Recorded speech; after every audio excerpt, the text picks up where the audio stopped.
From the front lines to the home front, these are the stories of courage, resilience, and transformation. This is more than a podcast. It's a journey through the lives of those who served our country, now serving their communities here in the Hampton Roads, Virginia area. We're diving deep into the heart of their stories, their challenges, their triumphs, and their second chapters. Experience their journey, from military service to entrepreneurship to giving back. This is the Veteran Series, only on the Discover Virginia podcast. Hello, everyone, and welcome back to the Discover Virginia podcast. I'm your host, Joseph Trahan. And I am your co-host, Denny, in Virginia. And today we have a very amazing episode up ahead for us. We're here with Jim, Pags, John, James.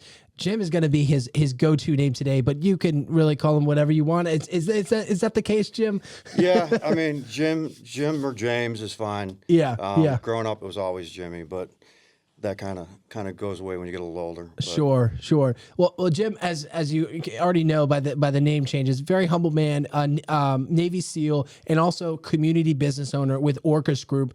We are wrapping up our veteran series here today, diving into Jim's story about his life in the military and has he transitioned out and using some of the major important skills from the military and how that translates to civilian life. So this is going to be a great episode for those of you looking to get to know more about gun safety and usage, as well as the life-saving tourniquet specialties that Jim will be covering with us today. Jim, ready to dive right in? Yeah, let's do it. All righty. So first question, what exactly brought you to the area and got you to stick around and build your life and business here? I'll put an asterisk mark. We know it was the military. Yeah. What was that experience like for you? And I'm going to warn you, I have a tendency to talk a lot. I'm Italian, so that's okay. You got some hand signals you can give me to tell me to no, curtail it. That's Michael's job. So you just talk away, Jim. So I grew up in upstate New York, small Italian family, and nobody in my family was ever in the military. My grandfather was in World War II for a very short period of time. And then he got sick and he had to, I don't know, I never really heard the whole story. But so it was always something that I wanted to do. There's a small base, well, it's not a small base. There's a base in upstate New York called Griffiths Air Force Base. And it's one of the original SAC bases, Strategic Air Command, that would respond to like nuclear threats from overseas. So sure. Anyhow, so my whole focus growing up was like, hey, I want to do something in the military. So I when I got out of high school and started college, I decided I wanted to fly. So I took the money that, I don't know how old you are, but they used to send your student loan to your house. Like, they didn't send it to the college. Oh, yikes. You don't remember that, do you? Okay. No. Yeah, so people be rolling in. I'm glad they changed that rule now. You know, it was actually so what happened to you, Jim? Yeah, no, it was great because you could take the money and do whatever you wanted with it. You know what I mean? Oh, and yeah. so the funding for the student loan would go to your house, not the school. Okay. So the money came to my house and we put it in the bank and I paid for my school. And then I wanted to fly, so I started taking flight lessons. And when I got done with college, I didn't have anyone mentoring me at all. Anyhow, it's not about that. So I didn't really know what I was doing. I applied for all the branches and got turned down by all of them to fly. So I went to flight school on my own and became a commercial pilot. Then I came back to New York and started teaching, guess where? At Griffiths Air Force Base. So it was my first taste of being a contractor with the government. And I worked there for, 3 or 4 years. And built up a whole bunch of hours of flight time. And my goal was to go to the airlines. But it wasn't working out in upstate. So I moved down to Florida because Florida's kind of the mecca for flying. And it wasn't working out too well there either. So I started bartending. And on the weekends, I would go to the UDT SEAL Museum. Okay. Because I'd read all the books and I was always enamored with SEALs, right? I mean, you know, it's hard for me to say this now because I sound self-promoting, but who isn't a little bit enamored when you're a young boy? You know what I mean? Sure, absolutely. With being a SEAL. I mean, you get to do all the cool things, right? So I went up to the SEAL Museum and I met the curator who ended up becoming a really, really close friend of mine. And I never told him that that's kind of what I wanted to do because I wanted to be friends with him. I didn't want to be, using him for who he was. Of course. I didn't want it to I wasn't going to do that, but I didn't want it to come across like that, Mm-hmm. So we were hanging out for quite a bit. Every Sunday I would go up and help him close the museum, and then we'd go drink, right? Kool-Aid or soda, not alcohol. Yeah. Never alcohol. So no, but we get together and get all, have a good time. And then they were having a reunion down there for, guess what day it was? Memorial or Was it Veterans Day. Veterans Day. So I'm going to age myself here because this is actually pretty important to me, or kind of like it's kind of part of my story. Yeah. It was Veterans Day in 1994 that I was invited to go down to come up to the UDT SEAL Museum to help him with they have a reunion every year. And I was ecstatic, you know what I mean? So anyhow, I went up there for the reunion, and I helped him out. I got a chance to meet people like Dick Marcinko, a whole bunch of guys. And SEAL Team 8 was doing the demonstration that year. And so the reunion goes by without a hitch, and had a good time. And me and I used to still call him Chief Watson, even though he was out of the Navy. But me and Chief were sitting around drinking afterwards, soda again. And he's like, dude, why don't you just give up on this flying bullshit and join the Navy? And I'm like, it's funny you say that, because... Did he know your past of trying and not getting accepted? Yeah, we've been friends for a while. Well, it was a quick friendship in a short amount of time. And I was like, it's funny you say that, because it's always been on my mind, but I just didn't want to bring it up, kind of ruin what we have. So he's like, no, he's like, you should do it. He goes, but if you don't succeed at it, he's like, I'll still love you. He's like, but if you quit, just don't ever call me again. And I'm like, wow. That kind of was, That's a true friend ultimatum, right? It really is, though, right? So then I joined the Navy, went through the SEAL program, graduated, went to 18 Delta, which is the medical portion of becoming a combat medic, and then ended up, guess where? At SEAL Team 8. So it was, I don't know, I don't believe in fate or anything of that stuff, but it was just kind of funny that. Yeah. It seems like you've had a lot of like full circle moments from being exposed to the Air Force Base, right? And then going to be a pilot there, and then meeting this chief, and in a very short amount of time, him validating that initial thought that you hadn't even shared with him directly. Yeah. At the Veterans Day series with none other than SEAL Team 8. Yeah. Yeah. No, and I don't know if we all just don't talk about it.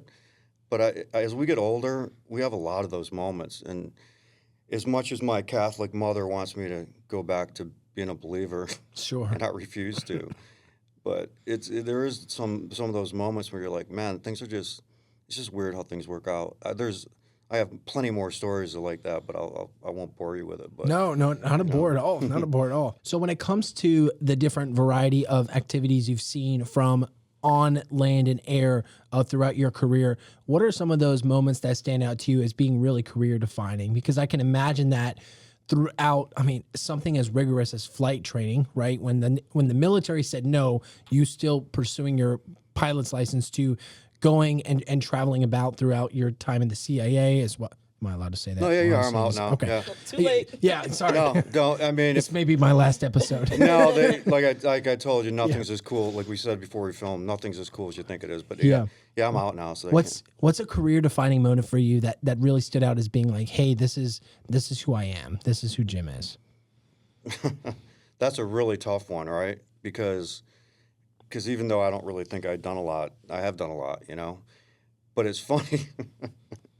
Before I make myself sound like I'm patting myself on the back, I had a master chief over at Team 8 that didn't know that I was a pilot. And when he found out about it, he started calling, and he knew I was getting out. And so, but this was prior to 9/11. I re-enlisted after 9/11. But prior to 9/11, I was supposed to get out.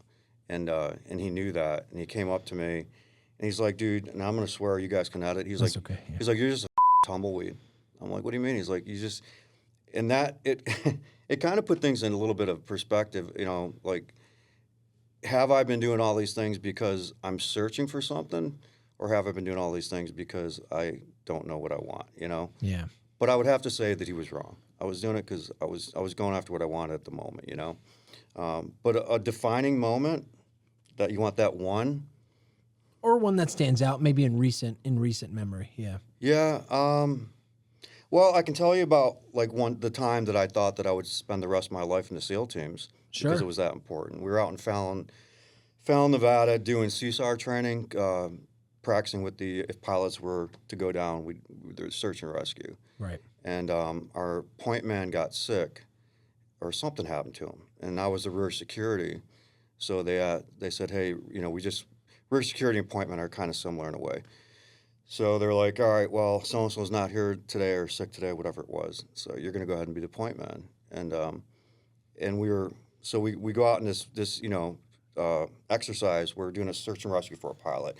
I think we're going to be out like 2 or 3 days. And so Helo drops us off. We get in our little formation and everything, and it's time to head out. And I'm used to being the last guy to move out of the formation because I'm the rear security right now. I'm leading the guys, which was like, and I just got to the SEAL teams, like 8 months prior to that, maybe.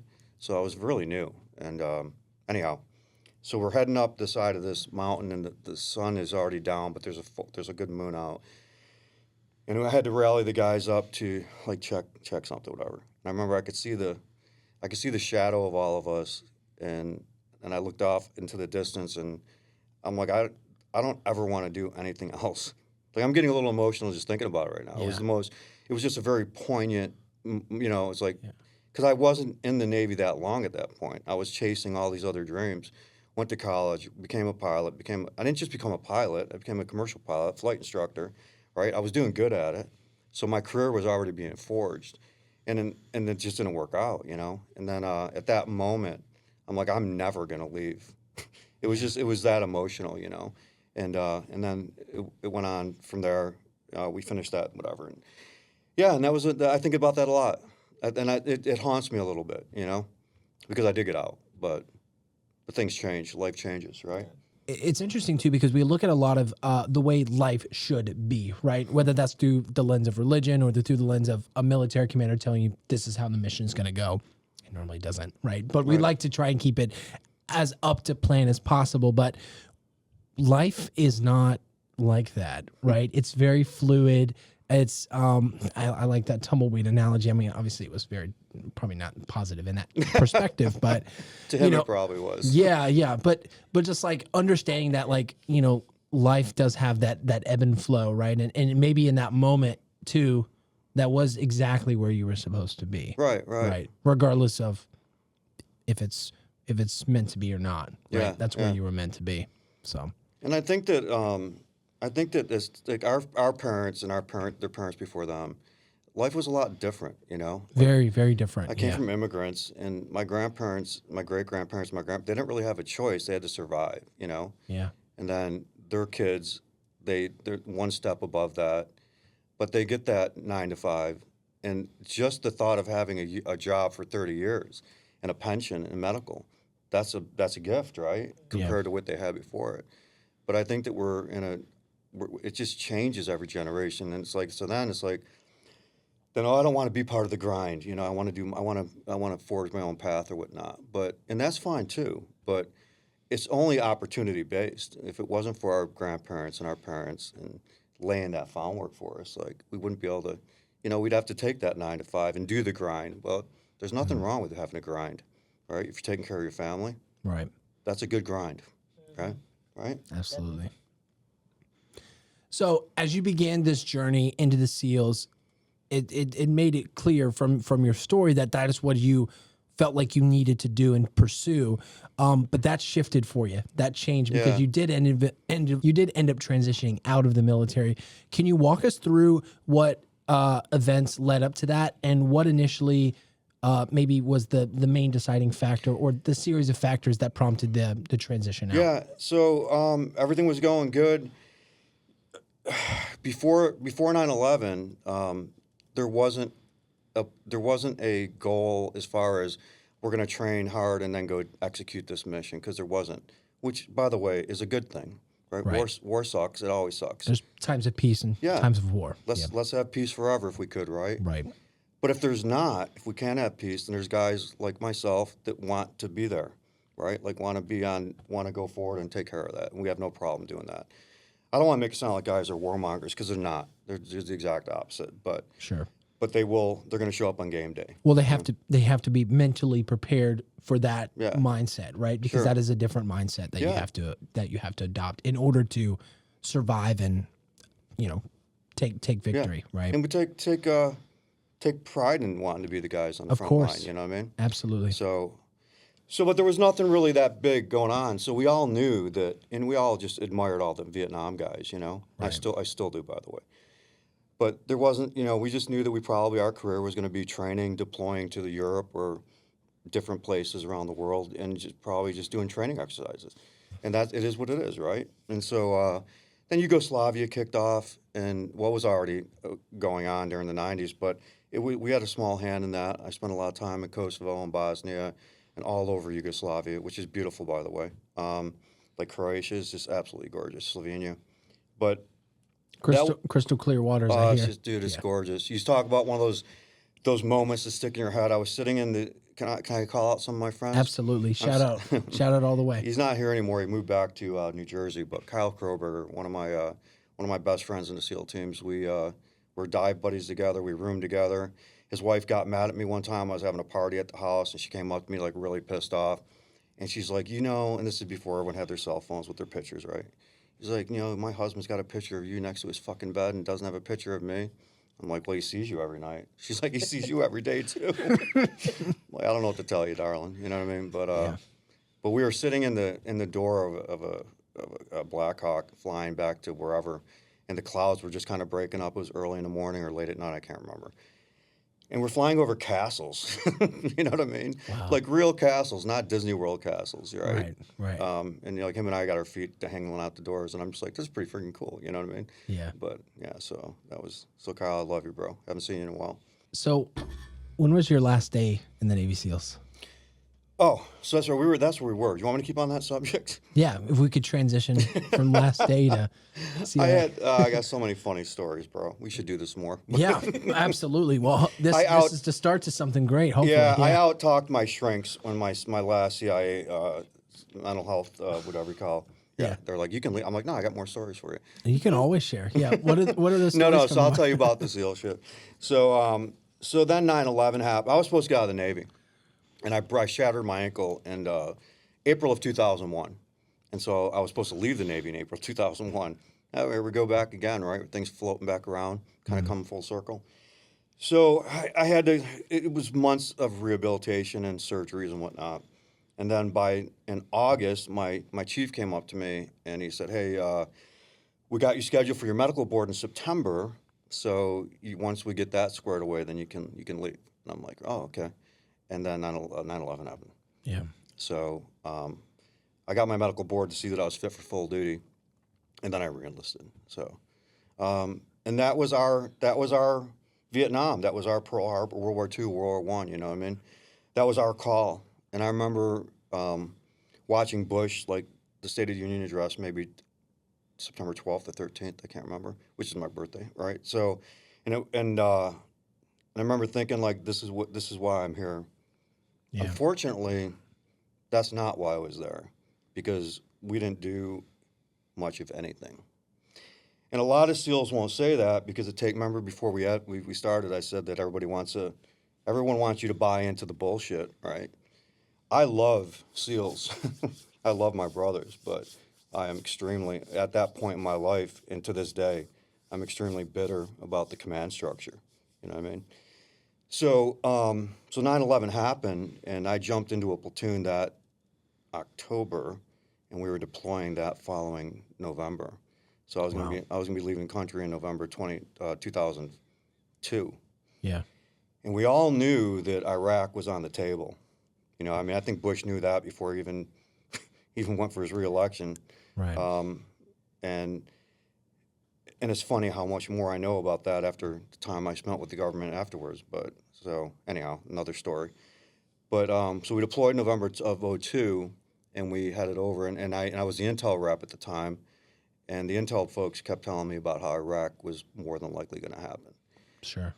But I kept saying, yeah, but there's a war that's already happening that like was a year ago, killed a whole bunch of our people, you know what I mean? And because this is a year later. Yeah, it's basically September of 2002, right? Right. And so I kept pushing to get us into Afghanistan. But the problem was that area of operation was covered by the West Coast SEALs. Okay. But they needed help, and they asked for help. the boys, like I said, what I say, I love my brothers, right? But I hate the commands. The guys wanted help. I mean, we were talking to each other, emailing each other and stuff, being like, hey, man, we're exhausted. We want help. But the command structure as it was at the time, they didn't want us coming in. They didn't want the East Coast. They didn't want to share it. It was that simple. They didn't want to share it with the East Coast. The West Coast had it. They were going to keep it. That was their AO. So, that was 2002, right? Then March of that year, we were watching the invasion of Iraq happening in the barracks in Stuttgart, Germany, right? Wow. So we had some missions that were planned, and it was always the same cycle. Something would happen, something we'd get pulled into isolation. The intel, the guys would, along with myself, would go ahead and give the brief of what we thought we were going to be doing. And then we'd build the pallets, and we'd have all the briefings.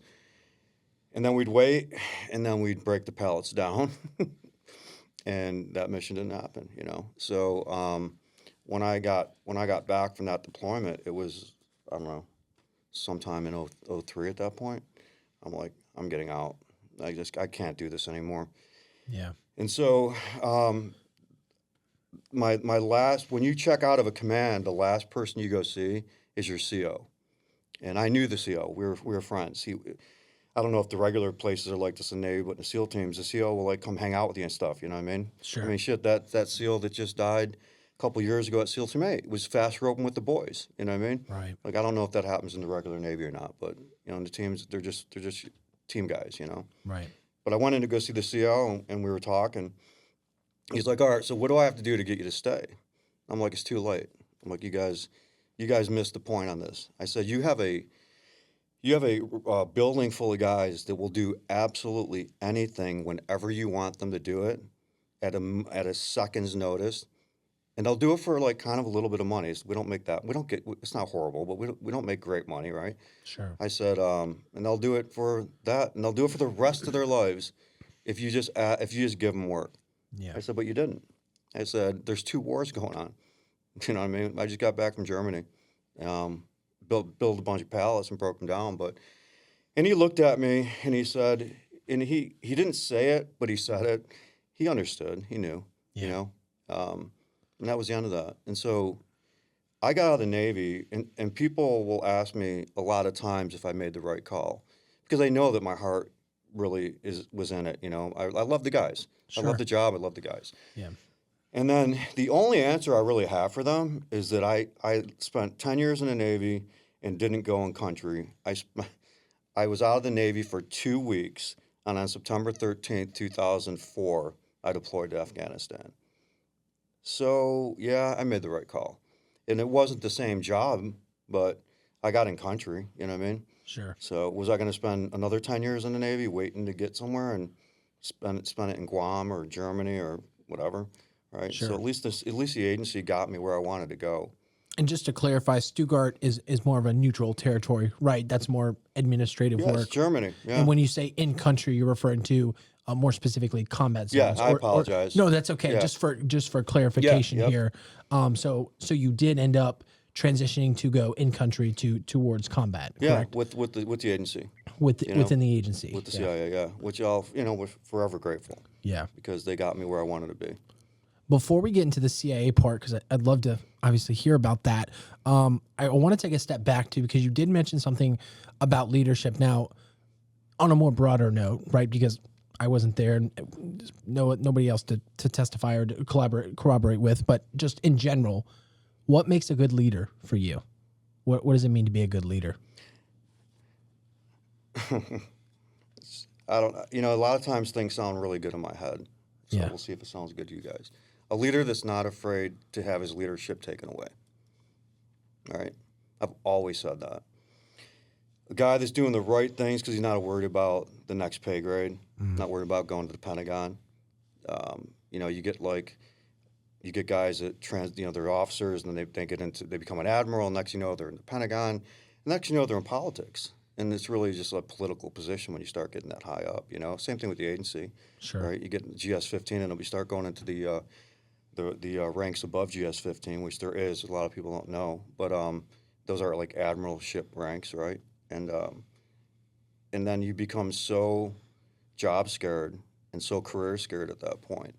that you make decisions that you would not have made that weren't for the betterment of your people. And so if you're never worried about making the right call but getting punished for that, then that to me is a good leader. I always said to the guys, I'm like, man, if we fuck up, we got like 3 more years left or whatever, however long's on our enlistment, right? Right, yeah. If LT fucks up, they'll just get out because they can get out whenever they want, right? They're not bound by an enlistment and go work for whatever, right? Interesting. I did not know that. So the way the leadership structure is, if they're LT lieutenant, right? Yeah, if they're in the officer ranks, you don't have ranks. it. You don't have an enlistment. You can get out whenever. You can resign whenever you want. Interesting. So, I mean, to me, that was like, there's no more. I don't know. To answer your question without getting too deep in the weeds, a leader that's not afraid to lose that position in order to do the right things, that's a good leader. You know what I mean? Absolutely, and I appreciate that, and also don't want to push against you too much, but I mean, leadership is in the weeds, right? Because it goes deeper than just a task or an assignment. Right. It goes to the root of who people are and what motivates them. Yes. And regardless of your personal preference, I was in preparation for this series. I had a chance to read The Dichotomy of Leadership by Jocko. I don't those individuals there, regardless of their positioning, do make a very strong point to notice that leadership fluctuates. It's an all and always dead center or hard right or hard left. It fluctuates. So it sounds like from your perspective, leadership at its core, and without diving too much into it, but definitely love to explore that maybe in another conversation with you, that doing something that you would do yourself, right? Yeah. Not asking somebody to do something you wouldn't do. Of course, yeah. And it's funny because that is exactly the thing that I remember the most about good leaders. Yeah. And that was, and it's something that was instilled in me, even just in the very beginning of going into the SEAL teams and just going into SEAL training, is that when people would say, because I didn't really like authority growing up. Who does? Right? Surprise, surprise. And I pushed back on that, and I still do, right? And so then people are like, well, Jim's joining the Navy. Like, see how long that lasts, you know? The most structured, authoritative leadership role, Yeah. But the difference, and at least, and I always speak, whenever I talk about being in SEAL teams, I only speak of it because I don't know anything else, right? Sure, absolutely. So I don't know if it was the same other places, and it may be. But you knew when you looked at the guys that were being assholes to you, making you cold and wet and miserable and staying up all night for nights on end, you knew they all went through the exact same thing. And you knew that it was not personal, and they weren't doing things for the sake of just doing it. There was actually an equation there, some science behind it. So I think that's how they get away with it with a lot of guys like myself that are not really fond of structured, whatever you want to call it. Structure. Yeah. Order. Structured order. That's what I was thinking absolutely. about. Yeah. But cool. So, Jim, thank you for sharing that, and thank you for diving into that. And obviously, the point of these conversations is to share your unique perspective and story, and we're not saying it in any way it reflects the what other people might have experienced, but we're here to talk about you. And so I want to dive next into the CIA, that realm, and then obviously cover your business portion as well, because that's something that is really cool and unique, that for a lot of our Hampton Roads community, because we do have such a heavily dense, very dense population of military individuals, it's a great skilled resource to have. Okay, so can you take us back to your days in the CIA? Yeah, so when I was getting out, well, it happened before I was getting out, but everyone around here knows about Blackwater, right? It turned into be the biggest PMC, if you want to call it that, private contracting organization. But Eric Prince didn't set out to do that. But I don't want to make this about Blackwater, but Eric Prince was my locker mate. Well, his locker was like 2 lockers down from me at SEAL Team 8, right? And, he's an officer, so of course I'm talking shit about him. And then one day I come to work and like his locker's empty. I'm like, hey, what happened to this LT shit bag or whatever? They're like, oh yeah, his dad passed away, which is not a good thing, right? and his dad left him like $800 million or some ridiculous amount of money. I'm like, oh, wow. So he's getting out. But Eric was a good guy. So he went and bought a big plot of land and put a training facility on it. His objective was to just have a place where we could get trained. Right. That he never saw himself becoming a PM, a billionaire, whatever you want to call it, war profiteer, as some people would say, right? Sure. But when 9/11 happened, we put people in country. We needed people. The military had to spread their forces so thin that they needed folks to pick up the slack, and that's really all in the beginning. That's what they were doing. They also needed people to protect the high end individuals, like when the what was the guy's name that was searching for weapons of mass destruction? I can't think of his name right now, but when he there was, I can't remember his name. You guys can look it up and then put something on. Okay. But when he went over there to do all this searching for, he needed security for that, and the government was again stretched thin. So anyhow, these things, then the second war kicked off, and Eric Prince quickly became, the biggest name in the private military industrial complex. Good, bad, or indifferent, who knows, right? You got time only tells you whether you think it's good or bad. But anyhow, he had a contract with the agency, with the CIA. I didn't know that.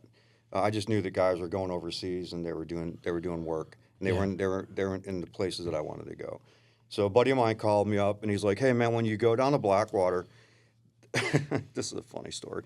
When you go down to Blackwater to ask what you want or ask them for a position, tell them you want the MOAC contract. I'm like, I don't even know what that stands for. He's like, mother of all contracts.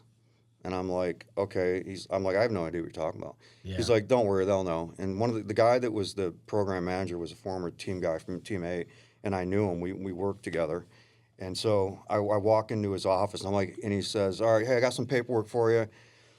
And it was to do security around the base, Sure. Basically like security guard. And I said, yeah, but I was told that's for the MOAC. I think that's what it's called. And he's like, how do you know about that? I'm like, come on, man. Someone told me to ask for that. He's like, all right, so it's like out of a movie. He reaches into his desk and he pulls out another pile of paper. And he's like, really? Yeah, Oh, wow. Fill this shit out and then bring it back. And when I brought it back, this is how small Blackwater, or kind of how it hadn't grown at that point. But I remember when I brought the paperwork back, the female that was supposed to take the paperwork into her office and whatever, file it or whatever, she was on her way out to lunch. So we signed it on the hood of her Tacoma. You know what I mean? And so, when I got put in for that, and just so you know, I was doing this while I was still in the Navy. Okay. That's why I was able to get overseas 2 weeks after getting out. So I was able to take what is it called, that leave that you got built up. Yeah. And you're just front loading the work, just prepping for that transition. Yeah, right? yeah. So the Navy can't do anything now about it, but you're really not supposed to do that. Sure. Right? Sounds like a conflict of interest, but yeah, a little sure. bit. And so I was doing all my training beforehand, but so then when that contract, when I started the actual training for that, right. They're like, they shut the door and tape the windows and act all like they're in some fucking movie or something like that. They're like, just so you know, this is a CIA contract. And I'm like, whatever. I'm just trying to get to in land, right? I just want to do shit. Yeah. I want to do shit that I was been wanting to do, right? Yeah. And they're like, the CIA contract. And I'm like, that's fine. And so I did that through Blackwater for the next 3 or 4 years or more. But the whole time I was working, obviously, I'm being subbed out by the CIA. And then I got back from one of my trips, and someone asked me if I wanted to go work at one of their training facilities, and I accepted it. So I went up there and became one of their trainers, and I taught basically what I've been doing for the last 20 years: firearms, medicine, combat medicine, tactics, and yeah, that's about it. So no flying. No flying. They wouldn't let me fly. Been too long. All that work, though. Wow. So that was my transition to those cats. Jim, thank you for sharing that and for opening that. So I apologize, I didn't know, but I'm definitely going to have to look that up, and we'll have to talk more about that another time too, because that sounds like a lot of fun stories there as well. Yeah, that place was very unique, very unique. So you started off with getting your pilot's license to being told no to the military, and then By being- every branch. Don't by leave every that out. by every branch. Yeah, I had a similar situation, but a lot more on my end for another story too. And then you get validated. You get validated by a chief, and you start this journey through. For some may call it a tumbleweed. For others, it's where you were meant to be. And so you have all this experience now, your pilot license, ability to fly commercial, and then this wealth of knowledge for handgun training, and then also equipment, as well as the mitigation of, when people are injured for, for lack of a better term, just, security and safety. Yeah, right? yeah.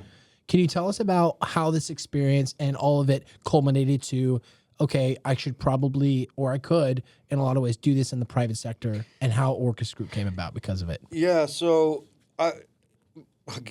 it's funny because we don't really know each other, but we've already like connected on a certain couple levels. And what you said earlier, like the things just kind of like the orbit that you end up in. Yeah. I've always been teaching. Like I didn't think about that until, not very long ago. And after I graduated flight school, the first thing you do as a new pilot is you instruct.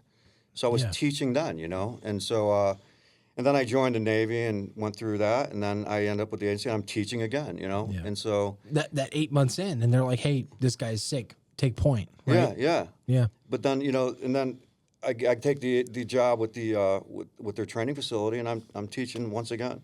So it's like I really like teaching. It kind of dawned on me, and Obviously, others saw it in you, right? Yeah. I hope so. But and when I was working with them, I had a friend that had a company that we would work, and we'd work with law enforcement and stuff. We would do that on the side. If we had a week off, we'd go work for Virginia State Police, or we were up in Pennsylvania and stuff, and we'd just work with either the SWAT teams or the patrol officers, whatever. Sure. Yeah. And I liked it. Again, I'm teaching, so I'm happy, right? And then when I left working for the agency, and my friendship with that other individual kind of crumbled a little bit.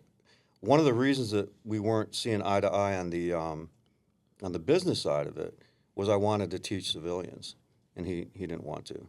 And a lot of people don't want to. Sure. It's a very common thing amongst guys that get out and they don't want to. They think that they need to hold something back to the public, for whatever reason. Whether they think that it's I don't know, that they're giving away secrets, but there are no secrets. I looked at it a lot differently. I look at it like this is exactly the community of people that need this stuff. The military is getting it. The law enforcement is getting it to some degree, right?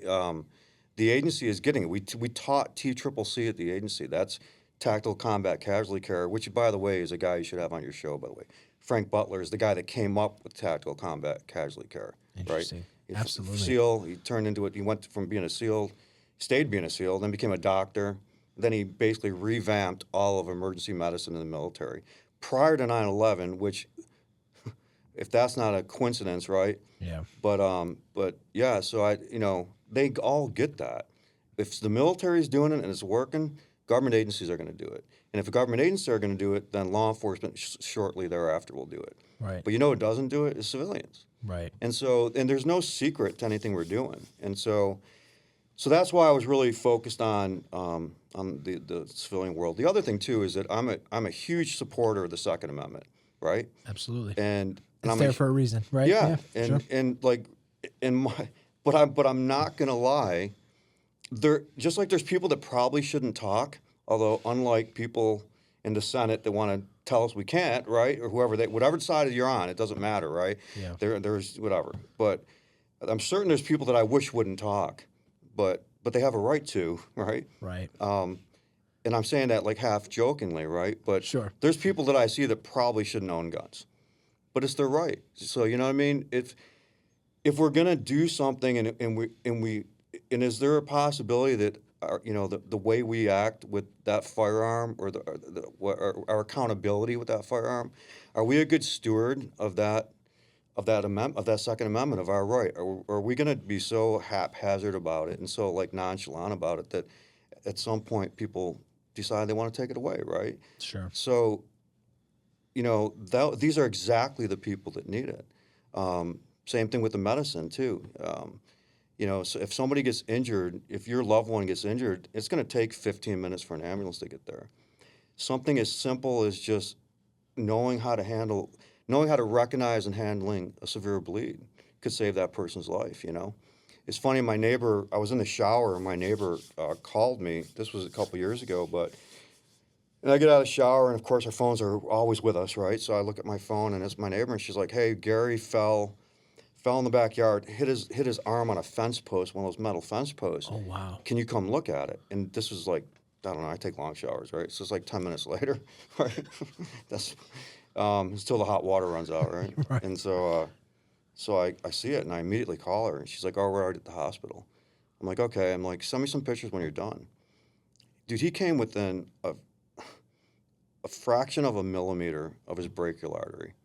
Wow. And I remember thinking at that second, I'm like, if he had severed his brachial artery and I was in the shower, by the time and if she doesn't know what to do, right, he probably would have bled out. And can you imagine, like, the difference between life and death is a millimeter, and basically a couple hours of your time to learn how to treat, you know what I mean? And he's a civilian. He's not in a war zone. I mean, Right. this is in his backyard, Yeah. right? Yeah, Yeah. absolutely.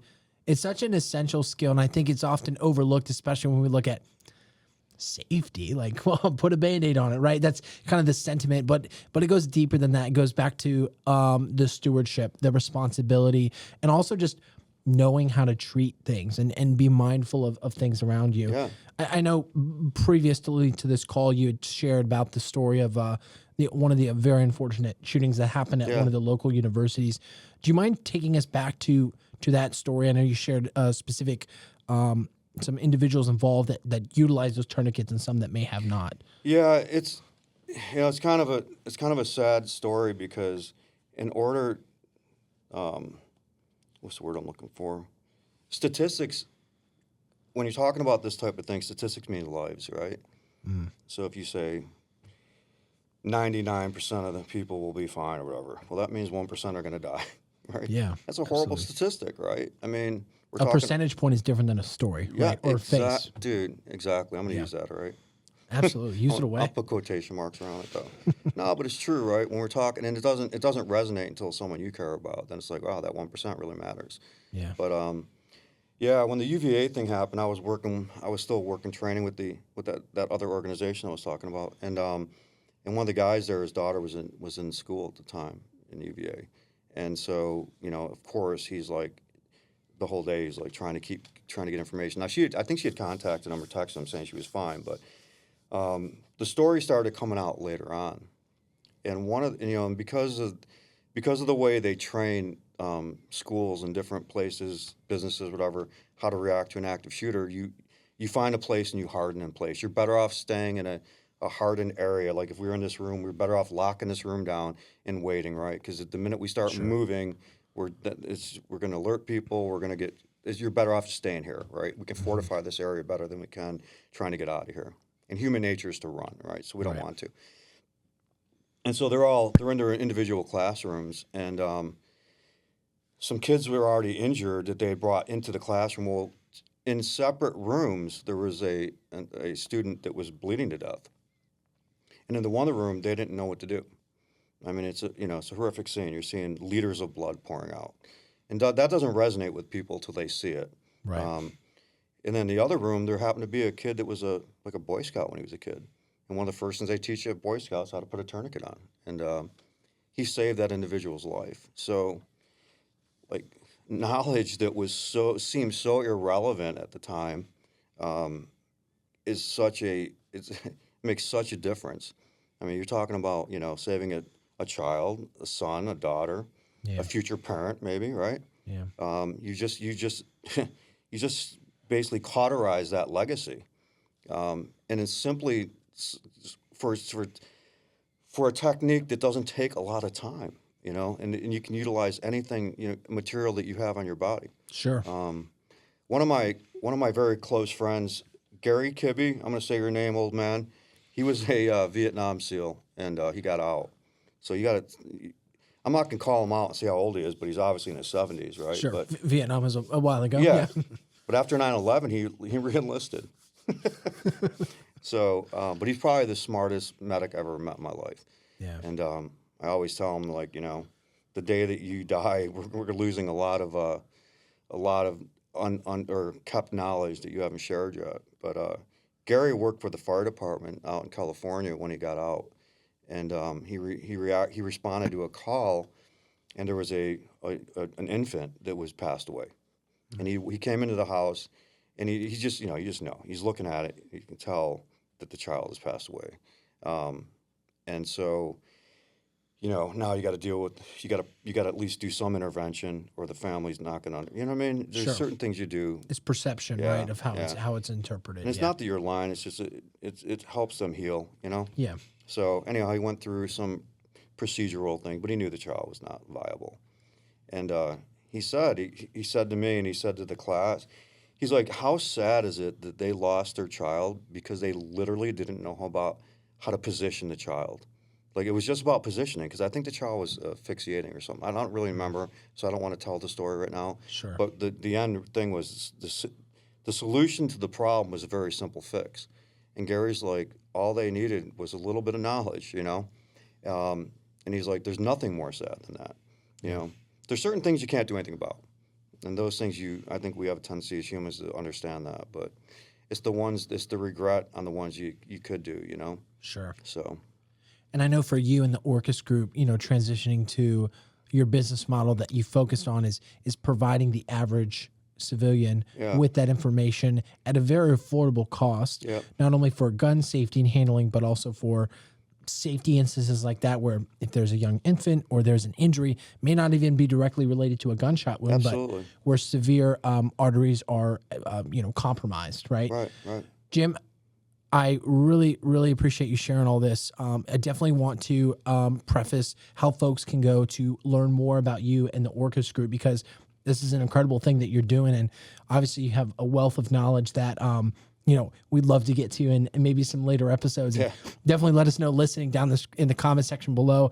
Like and subscribe if you'd like to have Jim back, and maybe comment Jim or Orcus Group in the comment section below. But Jim, would love to roll out the red carpet for you and share if there are any final messages or words you want to leave the audience with, and then, of course, where folks can go to learn more about you. So go to the website. Matt is handling the stuff on the Instagram. So if he's bugging you and stuff, getting you like DMs and liking all your shit, is probably Matt. So, But Matt, thank you, because he's doing it for free, and he's a good friend of mine. And his family is a good family friend of mine, and I love them all. But thank you for that. So you can go to Instagram is becoming a little bit more helpful for us, getting more traction. But right now it's just slow, But it's picking up speed. Sure. And I guess on a final note, is one thing that I say a lot, and I don't know if it's a cliche or people just don't fucking believe me, but like I want to do well, right? I want to make a lot of money, right? But if I was a millionaire, I would do this for free. All right, and if I wasn't a millionaire, which I'm not, and you needed to get, and you're someone sitting watching this and being like, oh, I think I should get some training. You don't have to come to me. You know what I mean? Just get the training, right? Somebody hit me up on Reddit and it's like, well, what do you do to all the stuff is fairly the same. All the instructors teach fairly the same thing. What do you do to make it more exciting? And I thought about that. I was going to write some really obnoxious stuff because I was kind of offended, right? But then I just finally said, yeah, you're right. It is fairly the same information, but you get me. And that's what you get, right? Yeah. And I was being like half-hearted about it because I didn't really know how to say it. But I don't know. Why do you go to TCC instead of... Or why do you go to UVA instead of TCC, right? It's the same information. Yeah. I don't know. The point is just get it, because I'll leave you with this. When a gun goes off, there's a period of time between that bullet leaving the muzzle and whatever it strikes. That is history in the making.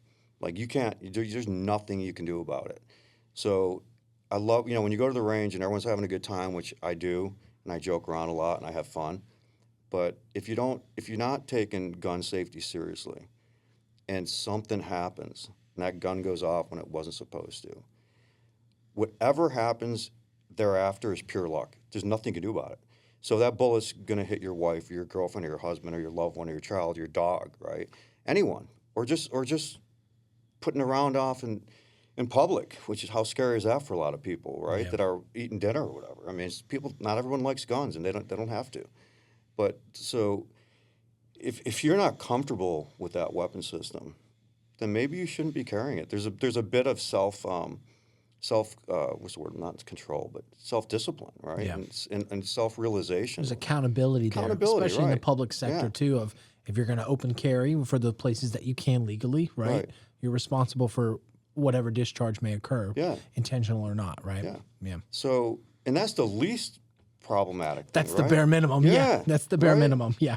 And so let's be good stewards of the Second Amendment, and not just because we don't want it taken away. How about just because we want to do the right thing? So I'll leave you with this, and then you guys can get me out of here. A person will go out and buy a $500 Glock, we'll say, right? Sure. Which is a combat gun. It's not like it's made for combat. I mean, it's not like a purely precision weapon, right? And then they'll go out and they'll be like, I want to get that new slide that costs. It's got vented, it's got serrations on it, so it looks really cool on Instagram, and I can get a whole bunch of likes. And then they go out and buy a $500 slide for a $500 weapon, right? And they put it on. Oh, your gun's $1,000. And they're like, well, I have to put a red dot on because all the cool guys are using red dots. Even though I can't shoot worth a shit with iron sights, I'll just put a red dot on, right? Because that'll be better. That'll help you, right? Yeah, and that's $500. And now we're at $1,500. And then they see an ad for my training or someone else's training, or a friend of mine will reach out to that person that they know. And there's a lot of those people, by the way. It's not a one-up. And they'll be like, hey, man, Jim is offering a full day of instruction. And I mean literally a full day, right? Come to the range at 9, work till 12, give them an hour lunch, come back, work from, depending if it's summer or winter time, we'll go from 1 to dark. That's no one offers that for $250. Nobody, right? Yeah. And that's my intro to pistol is all day, right? Yeah. For $250. And they'll be like, yeah, dude, I just can't afford that right now. It's like, no, you actually can, but what you put a premium on is just misguided, right? How about we spend $500 on the gun and you spend $500 on training? And again, it doesn't have to be for me, but be a good steward of this. You know what I mean? Protect. You're carrying the gun to protect people, then it shouldn't be a danger to those people, right? So absolutely. Anyhow, I'm out. Jim, thank you so much for your time. We really, really appreciate it. And even though Jim said not to call him directly, definitely let Jim or Matt, right? Matt from Instagram know. They are an incredible resource. We've had the opportunity to connect off camera a couple times to hear Jim's story and also his unique ability and insight dating back to, not only his SEAL days, but also working in the CIA to be not only educated, but also informed about this skill that I don't think you need to put a price tag on it. It should be one that you should consider, regardless of what stage you're in owning a weapon, because it's a skill that lasts from, when the day you buy the gun to the day you sell it, right? It should always be included. So, with that said, thank you all for listening to another episode of Discover Virginia podcast. I hope you've enjoyed this episode. We're going to go ahead and wrap up here. I'm your host, Joe Trahan, and Denny in Virginia. Thank you so much. We'll see you on another episode very soon.